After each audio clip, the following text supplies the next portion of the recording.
بے شمار۔ اللہم صلی علی محمد وعلی محمد وعلی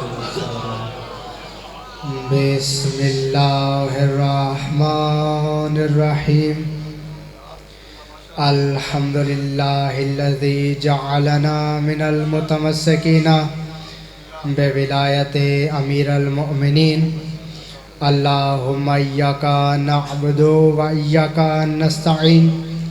الصلاۃ والسلام بالتحیۃ والاکرام علی اشرف الانبیاء والمرسلین واولادہ الطیبین الطاہرین المعصومین، ثم الصلاۃ والسلام علی الصدیقۃ المبارکہ الراضیۃ المرضیہ عالمۃ غیر معلمہ بلکہ سے حجرت تقدیس الجلال و آسیت التکمیل والکمال، ام الکتاب، ام القرآن، ام الانوار، ام المعصومین، ام الہدیٰ، ام الحسن، ام الحسین، ام المحسن، ام العباس و ام ابیہا السیدہ فاطمۃ الزہراء صلوات اللہ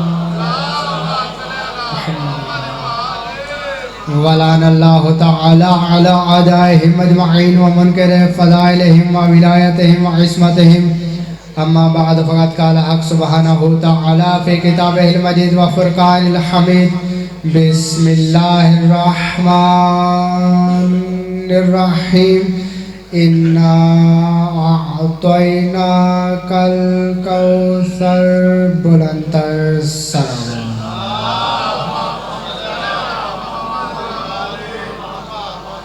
اجازت سے ذکر شروع کیا جا سکے۔ آپ کی سوچوں سے کام وقت میں نے پڑھنا ہے۔ چند لمحے آپ کی پوری توجہ چاہتا ہوں۔ ایک جاگتی ہوئی بلند ترین صلوات تلاوت کریں۔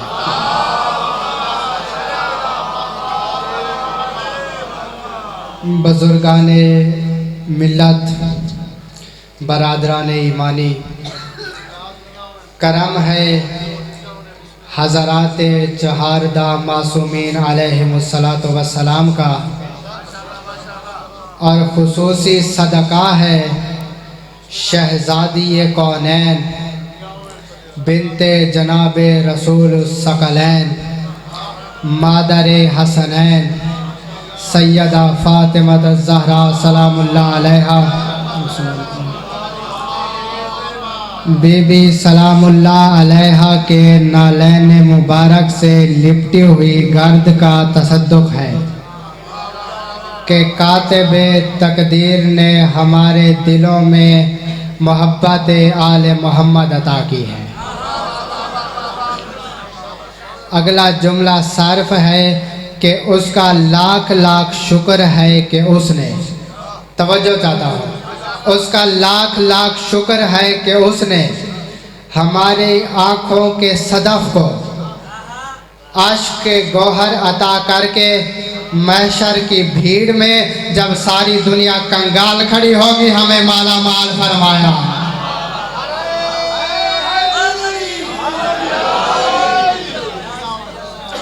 اس کا لاکھ لاکھ شکر ہے کہ اس نے ہماری آنکھوں کے صدف کو آنسوؤں کے گوہر عطا کر کے جب محشر کی بھیڑ میں ساری دنیا کنگال کھڑی ہوگی ہمیں مالا مال فرمایا۔ اگلا جملہ صرف ہے کہ اس کا لاکھ لاکھ شکر ہے کہ اس نے ہمیں فرش عزا پہ بلا کے رسولوں کے پہلو میں بیٹھنے کا شرف بخشا ہے۔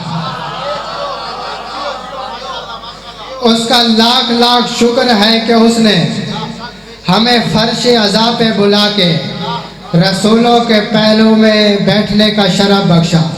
اگلے جملے پہ پوری توجہ چاہتا ہوں کہ اس کا لاکھ لاکھ شکر ہے کہ اس نے اس خیانتوں سے بھری ہوئی کائنات میں ہماری آنکھوں میں امانت زہرا رکھی۔ اس کا لاکھ لاکھ شکر ہے کہ اس نے اس خیانتوں سے بھری کائنات میں ہماری آنکھوں میں امانت سیدہ رکھی۔ اگلا جملہ اس بندے کے لیے کہنے لگا ہوں جس کی آنکھیں کسی کے رومال کی منتظر ہیں۔ اس کا لاکھ لاکھ شکر ہے کہ اس نے ہماری آنکھوں کے اندھے کنویں کو یوسف عشق عزا عطا فرمائے ہیں، اور ایسے یوسف ہیں کہ جن کی جگہ مصر کا بازار نہیں، زہرا کا رومال ہے۔ ایک صلوات پڑھیے بآواز بلند۔ تو آج میں اس شہزادی کا تذکرہ کرنا چاہتا ہوں کہ جس کی حقیقت کو پڑھنے کے لیے لہجے کا توحید ہونا ضروری ہے۔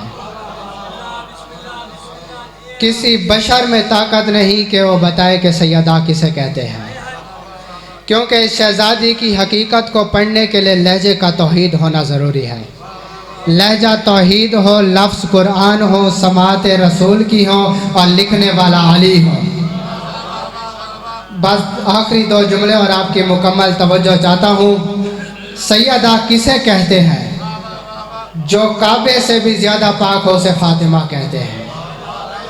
میں نے جملہ کہہ دیا ہے، اب آپ نے زحمت فرمانی ہے۔ میں نے کہا جو کعبے سے بھی زیادہ پاک ہو اسے سیدہ کہتے ہیں۔ اگر کسی بھی بندے کے ذہن میں ہلکی سی خلش ہو تو وہ ابھی قرآن ممبر پہ لے کے آئے، میں اسے قرآن سے ثابت کر دیتا ہوں کہ اللہ کا گھر کتنا پاک ہے اور نبی کی بیٹی کتنی پاک ہے۔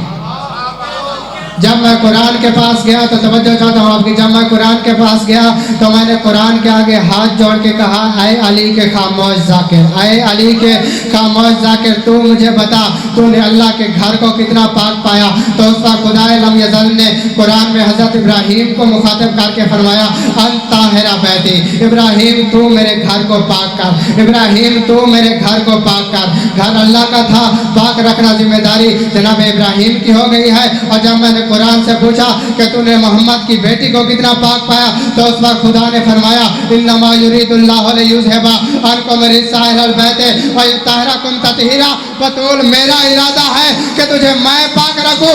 اب مجھے جملہ کہنے کی اجازت دو کہ اللہ کا گھر اتنا پاک ہے جتنی جناب ابراہیم میں طاقت ہے، اور سیدہ اتنی پاک ہے جتنی توحید میں طاقت ہے۔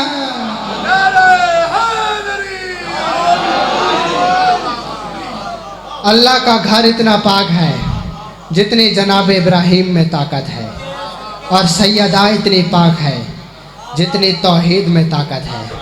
آخری جملہ اور آپ کی زحمتوں کو تمام کروں۔ اس شہزادی کا جب بھی نام لیا گیا تو اس بی بی کے نام کے آگے ایک لفظ بولا جاتا ہے، بطول۔ توجہ چاہتا ہوں، بطول بی بی کا اسم نہیں، بی بی کا لقب نہیں، یہ بی بی کا عہدہ ہے۔ جیسے مردوں میں نبوت، امامت، ولایت، خلافت عہدے ہیں، عالم خواتین میں خدا نے ایک ہی عہدہ رکھا، بطول۔ توجہ کرنا، بطول کہتے کسے ہیں؟ شریعت میں جس مستور کو نماز کے لیے وضو کی ضرورت نہ ہو اسے بطول کہتے ہیں۔ جو ہر لمحہ پاک ہو، جو ہر لمحہ پاک رہے، جو کسی شے سے پاک نہ ہو بلکہ جو کسی شے کو بھی پاک کرے، اسے بطول کہتے ہیں۔ اہل سنت کی کتاب سے میں آپ کو حوالہ دینے لگا ہوں۔ صحیح بخاری میں ایک باب ہے، باب مناقب فاطمہ۔ اس میں ایک حدیث درج ہے کہ ایک دن مدینے کی عورتیں اکٹھی ہو کے نبی کی ایک زوجہ کے پاس آئیں۔ انہوں نے ان سے آ کے پوچھا کہ تو ہمیں بتا، تو بھی اسی گھر میں رہی ہے اور سیدہ بھی اسی گھر میں رہی ہے، تو نبی کی بیوی ہو کے بطول نہیں ہوئی، وہ نبی کی بیٹی ہو کے بطول کیسے ہو گئی؟ اتنا جملہ کہنا تھا، یا وہ نبی کی زوجہ مدینے کی عورتوں کو دیکھ کے کہتی ہے کہ مجھ سے پوچھتے ہو کہ کتنی پاک ہے، ظہر پڑھ کے حسن جیسا امام دیا اور اثر پڑھنے کے لیے پھر مصلی پہ آگے کھڑی ہو گئی۔ صلوات پڑھیے بآواز بلند۔ فضائل اتنا کافی۔ ہر مجلس میں اسی جملے سے مصائب کا آغاز کرتا ہوں کہ زندگی میں کبھی علی ولی اللہ نہ چھوڑنا۔ تمہیں اس علی ولی اللہ کی قیمت کا نہیں پتا۔ زبان سے صرف 3 لفظ ہی کہہ لینا، علی ولی اللہ۔ علی ولی اللہ کے لیے جو سب سے پہلے مستور قتل ہوئی ہے وہ محمد کی بیٹی ہے۔ گھر آ کے مارا ہے مسلمانوں نے محمد کی بیٹی کو۔ اس بی بی کا جرم کیا تھا کہ یہ موسنہ ولایت تھی۔ 4.5 گھنٹے بابے کے دربار میں ولایت علی کی خاطر چپ کر کے کھڑی رہی ہے۔ جب 4.5 گھنٹے گزر گئے تو بی بی رو کے کہتی ہے چچا سلمان میں تھک گئی ہوں۔ یا اس وقت اس کی آواز آئی کہ سلمان پوچھ محمد کی بیٹی سے کیوں آئی ہے؟ بی بی نے رو کے فرمایا اپنا حق لینے کے لیے آئی ہوں۔ اس نے کہا نبیوں کا ورثہ نہیں ہوتا۔ بی بی نے خطبہ پڑھا۔ اس نے کہا اچھا تو مجھے بتا تیرے پاس کوئی نبی کی لکھی ہوئی تحریر ہے؟ بی بی نے کانپتے ہوئے ہاتھوں سے نبی کی تحریر نکالی اور اسے دی۔ اس نے پہلے تحریر کو پڑھا، پھر 350 بندے جو کرسیوں پہ بیٹھے ہوئے تھے ان کو دکھائی۔ 350 بندہ تحریر پڑھ کے یہ پہچانتا رہا کیا یہ تحریر محمد کی لکھی ہوئی ہے؟ جب سب نے تحریر کو پڑھ لیا تو حاکم نے تحریر کو ہوا میں لہرایا۔ ہوا میں لہرانے کے بعد کہتا ہے تیرے پاس اس کے کوئی گواہ ہے؟ یا دائیں طرف سے مولا حسن اٹھے، بائیں طرف سے مولا حسین اٹھے۔ دونوں شہزادوں نے اپنے امامے اپنے ہاتھوں پہ رکھ کے کہا ہم گواہی دیتے ہیں ہماری ماں سچ بول رہی ہے، ہم گواہی دیتے ہیں ہماری ماں سچ بول رہی ہے، ہم گواہی دیتے ہیں ہماری ماں سچ بول رہی ہے۔ یا اس نے تحریر کے ٹکڑے کرنے شروع کر دیے۔ بی بی بیٹھتی زمین پہ بیٹھ گئی۔ یہ سید بیٹھو میرے جملہ معاف کر دینا۔ بی بی تحریر کے ٹکڑے چنتی جا رہی تھی اور مولا حسین کو دیکھتی جا رہی تھی۔ بی بی ٹکڑے چنتی جا رہی تھی اور مولا حسین کو دیکھتی جا رہی تھی۔ مولا نے فرمایا اماں تحریر کے ٹکڑے چن رہی اور مجھے کیوں دیکھ رہی ہے؟ بی بی نے رو کے فرمایا حسین مجھے ایک وقت یاد آ گیا ہے جیسے آج میں نے بابے کے دربار میں بابے کی لکھی ہوئی تحریر کے ٹکڑے چنے ہیں، ویسے حسین کل تو کربلا کے میدان میں قاسم کی لاش کے ٹکڑے چنے گا۔ لعنت اللہ علی القوم الظالمین وسيعلم الذين